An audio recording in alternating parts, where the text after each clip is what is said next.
Let's get something straight about identical twins. Just because we look identical doesn't mean we have identical personalities. Sure, we're bonded at the DNA level. That's why we're a biological binary system. However, we are also two separate souls.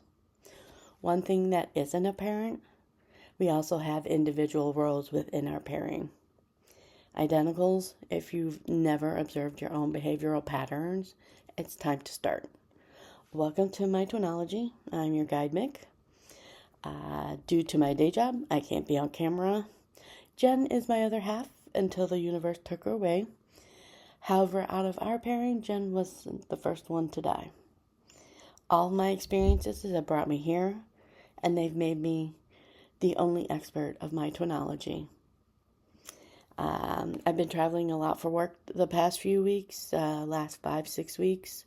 I haven't had much time to dedicate to the channel, but I am working on changing that. So let's get into it. Do you know identicals make up just 5% of the world's population? And if you consider that the current population is about 8.2 billion humans on this planet, at 5%, that approximately 410 million identical twins out there. And Jen and I, we represent a tiny group within society that doesn't understand ourselves. I have been asking questions since the incident that changed my life when I was 8 years old. Surely I cannot be the only identical out there and wanting some answers. This is why I'm sharing my story. When I initially began my investigation, the internet didn't exist. I know, I just dated myself. There weren't any self-help books. There weren't any books I could use as reference material. I mean, there was just nothing out there to learn from. It turns out puberty became my best educator. This is how I learned how to identify our behavioral patterns. I was just curious. And from junior high into high school, this time period was definitely where we were changing physically the most, as we were moving from teenagers into adults. And then also our psychology was definitely constantly evolving and adapting. But not only did we did this on a singular level, we also did it on a paired or binary psychological level. So, since I decided to go ahead and study my other half, based on the scientific method as I understood it back then, I noticed that our behaviors exhibited in very different ways. Jen and I clashed a lot during this time period. I always thought we wanted to just be seen as individuals rather than just as twins. Unfortunately, our family didn't get that memo, so instead of turning our frustrations on one another, I should say, we turned our frustrations on one another rather than, turn our anger towards the people who were the source of our frustration. And then it finally dawned on me in high school why we were clashing so much. And it was such a simple answer. It was very surprising to me. Our emerging me personas was clashing with our we identical twin foundation. In a previous video, I discussed the me versus we concept of identical twins. I mentioned that we had a we psychology that is prevalent in our early development, at least until puberty set in. So if you haven't seen that video, I would recommend going back and watching that first and then come back to this one. So I'm pretty sure there were a lot of other factors that contributed to our personalities clashing. We didn't have the same classes in high school. It was rare that I saw Jen during the day. Our work schedules were completely different. And we spent a lot of time apart. And learning to navigate the chaotic times that is puberty and high school and all that required a lot of patience, not only on my part, but um, Jen's. Jen was not the most patient individual at all.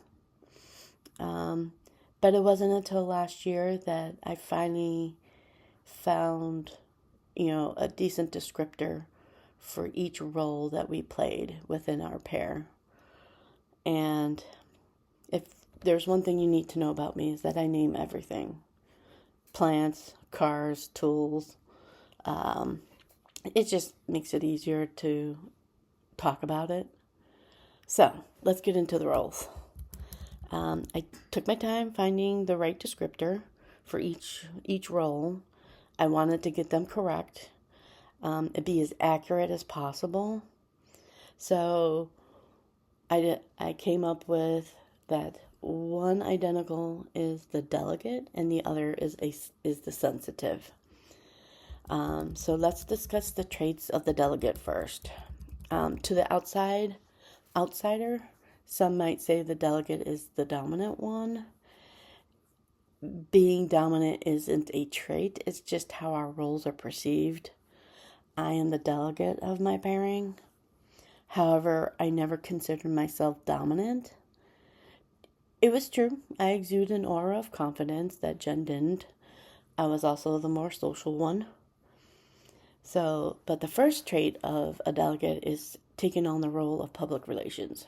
Sounds very weird, doesn't it? Who needs a PR department? Identical twins, apparently.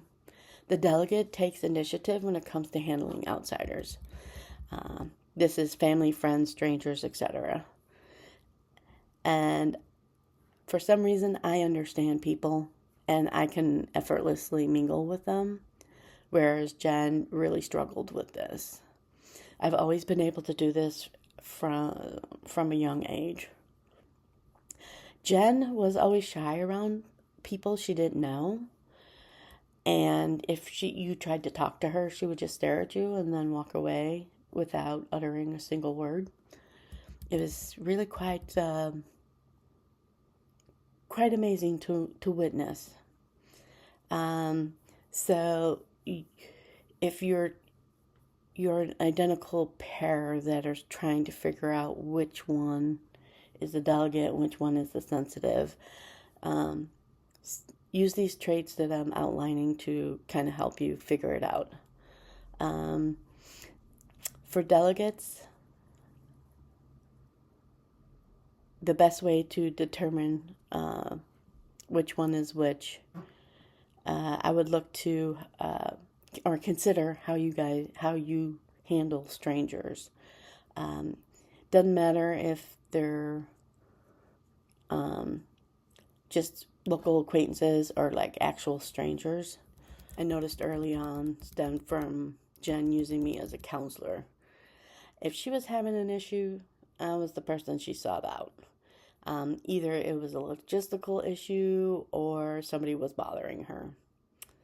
Being that I am the mechanically inclined one and she is not, if Jen wanted something put together, I showed her how it was done. Delegates, we are often asked to perform the role of problem solver. Jen wasn't as confident as I am when it came to handling difficult people or challenges. I just never understood people who, created pointless drama. And somehow Jen always got herself mixed up with these people. Not that she didn't incite some of these incidents herself. Still, she often came to me when she needed to hide out because her friends, for some reason, didn't want to act or interact with us if I was present. I'm not sure if they were afraid of me or if I also wondered if maybe it was just because they didn't want to involve other family members into their little tiff. but honestly, I'd like to think it was me. Growing up, I thought as her other half, it was my responsibility to solve her issues. But as we got older, I learned to step back. I knew Jen had to learn to fend for herself. On a side note, I did not realize that she was tormenting our older siblings when I wasn't home. And this had been going on since childhood. During said arguments with our siblings, she expected me to always take her side. As kids, we displayed strong unification for one another, and I'm pretty sure parents and siblings have probably seen this firsthand. If Jen was fighting with one of our siblings, I would come running to her aid. Right or wrong, we acted as a united front.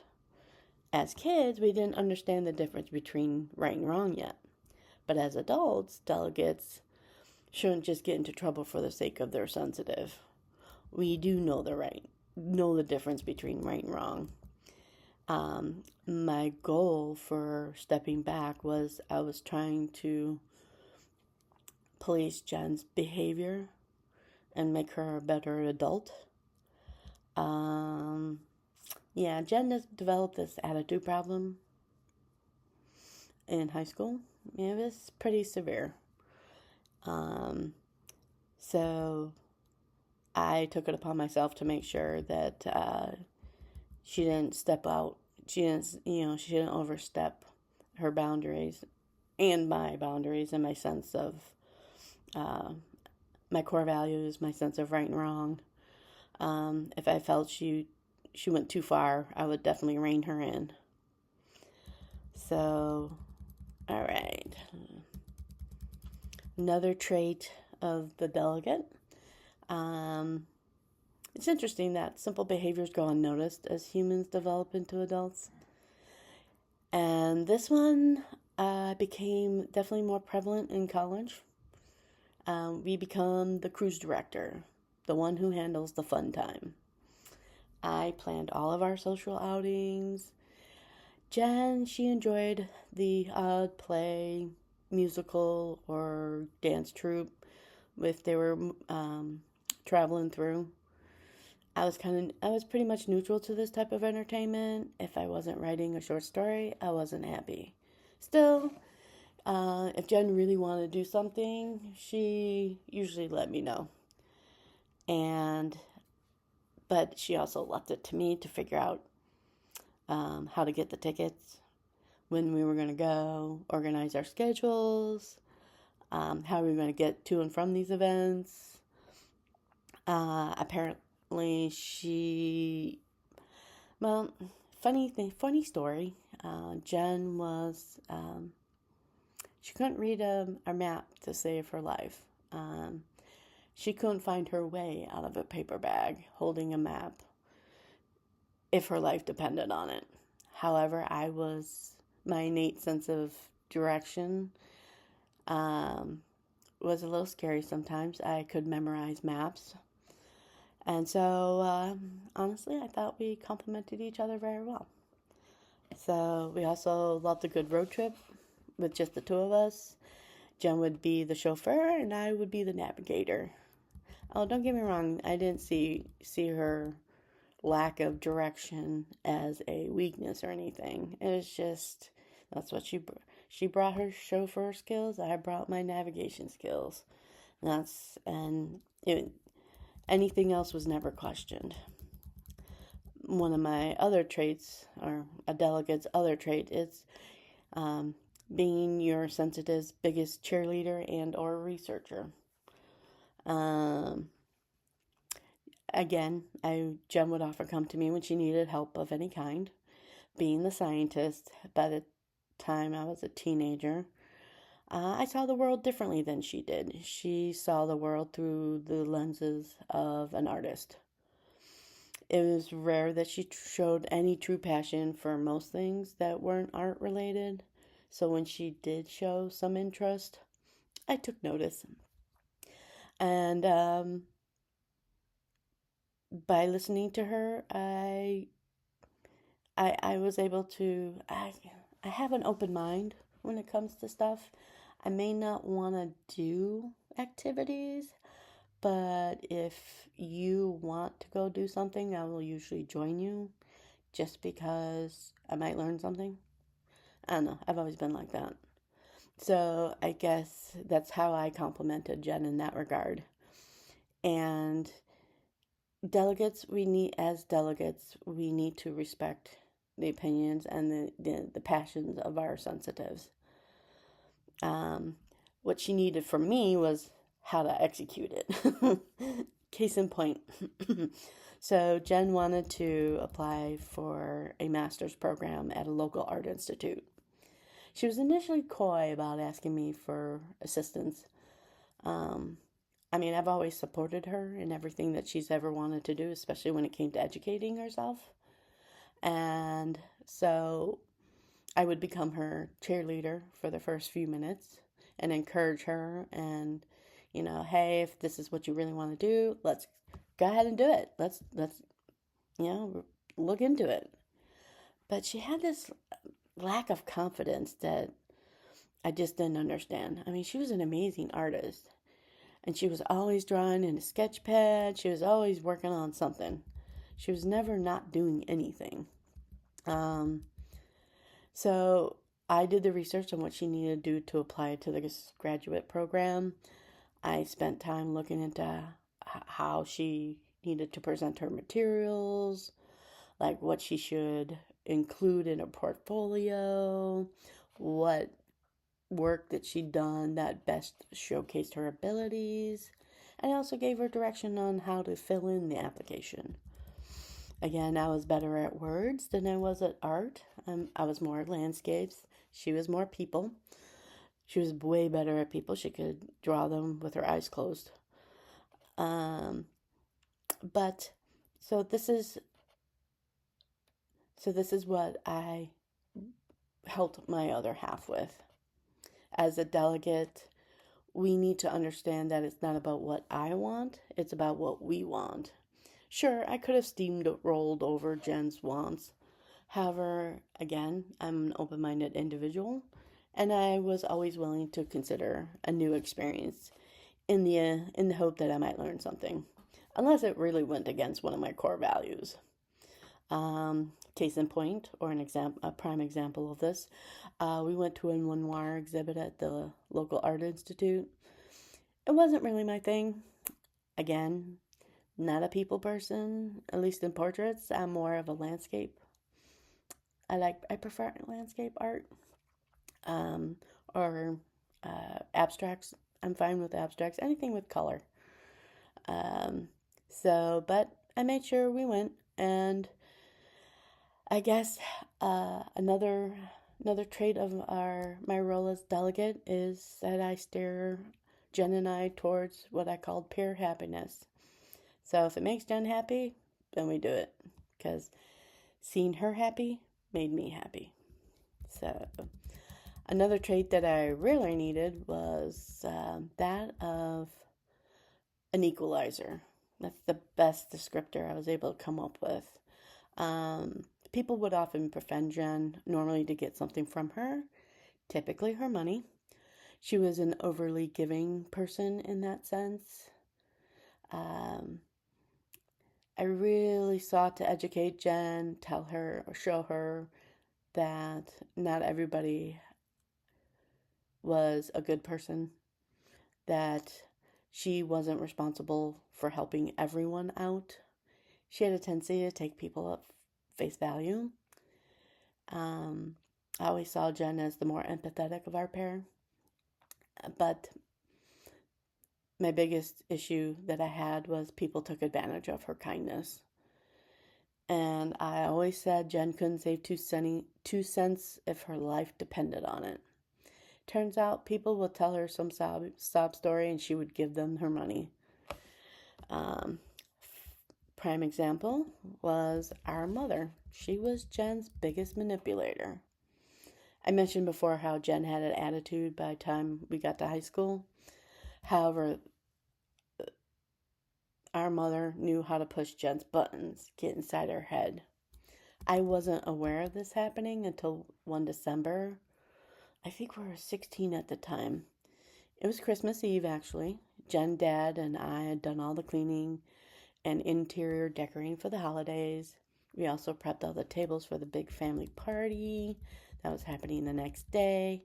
Jen and I were very meticulous about our decorations and our dinner tables. I mean, we used the good china, the goldware set. The extended family loved it, and we thoroughly enjoyed doing it for the extended family. Well, our mother got home from her second job in a normal tyrannical mood. She has to stand for her 4-hour shift, and she would use it as an excuse to be mean to everybody in the house because it's not like the rest of us didn't already put in a full day's work at our own jobs. But I digress. Jan ran into Mom arriving home that night. I was upstairs reading in my bedroom when Jen entered, crying from the counter. And all I heard in her cry talk was, Mom didn't. Apparently, Jen had received some heavy criticism for something that was not done to Mom's standard. Honestly, the house was spotless. Everything was totally in order. I always made sure of this, as I was the one in charge of the cleaning schedule.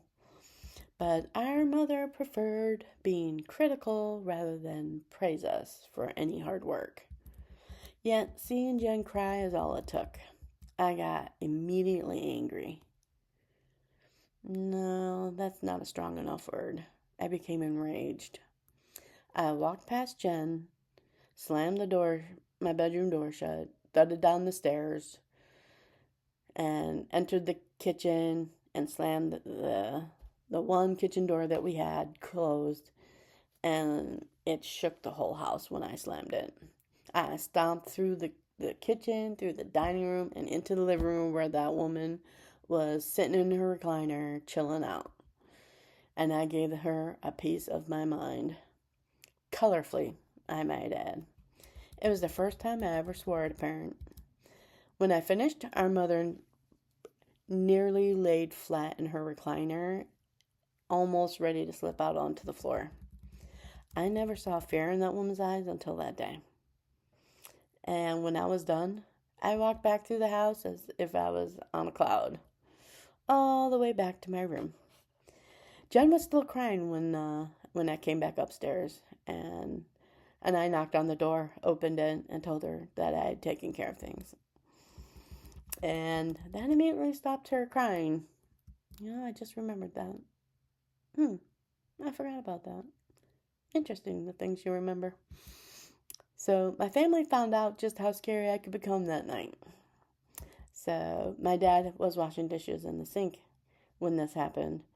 And let me tell you, he did nothing to even try and sway me from what I had just done. He didn't berate me, he didn't discipline me, nothing. But I also realized I had a new trait. As the delegate, I'm also a threat when I'm needed.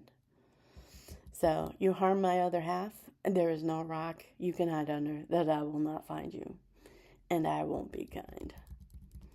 This moment also made me realize just how much Jen's safety mattered to me. Seeing her pain and anguish was like a hot fire poker to my soul. It also made me realize how far I was willing to go. I had to clench my fists to prevent hitting our mother that night. And let me tell you, Mother never crossed Jen again. Maybe because she feared my response. That was a good thing. So, another trait of a delegate with their sensitives. Delegates typically are slightly taller than their sensitives. I can only claim I was taller than Jen by half an inch. I know I've heard or read places that some twins are at least minimum of a half inch or more taller than their other half. Jen liked to slouch a lot, so it looked like I was way taller than her, but she just slouched. So, yeah, I was a half inch taller than Jen. And I have seen this definitely repeated in other identical twins that I've come across. I'm leaving it open-ended because I'm pretty sure there's a pair out there that will prove me wrong.